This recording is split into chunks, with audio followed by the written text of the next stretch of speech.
पाग को नहीं बड़ अपडेट बंगोपसागर रे आसुछि आउ एक लघुचाप आसंता काली अर्थात सेप्टेम्बर 2 तारिख रे सृष्टि हेबो एही लघुचाप आजठु राज्य रे बढ़िबो वर्षार परिमाण दाना बांधुछि आउ एक लघुचाप आसंता काली उत्तर पश्चिम बंगोपसागर रे आउ एक लघुचाप सृष्टि हेबार संभावना रहिछि एने पूर्वानुमान करिछि आंचलिक पाणीपाग विज्ञान केन्द्र एहार प्रभाव रे आजिठु राज्य रे बड़ वर्षा आकलन करा जायछि।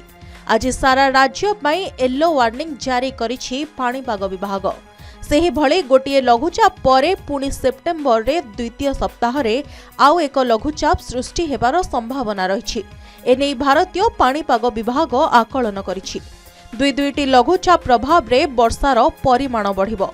दक्षिण ओडिशार किछि स्थान रे प्रबल वर्षा नै केन्द्र आकलन करिछि। मौसुमी ट्रप लाइन प्रभाव रे आसंता 3 दिन जाए प्रबल वर्षार संभावना रहिछि।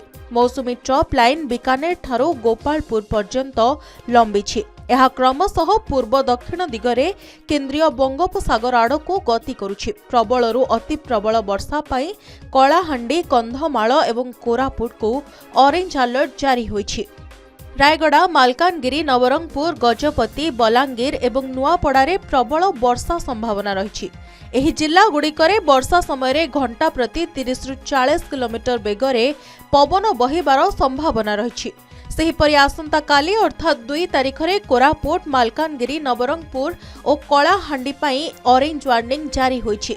लघुचाप प्रभाव रे 2 रु 4 तारिख मध्य रे समुद्र अशांत रहुतबारु समुद्र मध्य को न जिबा को मत्स्यजीवी को बारण करा जायछि।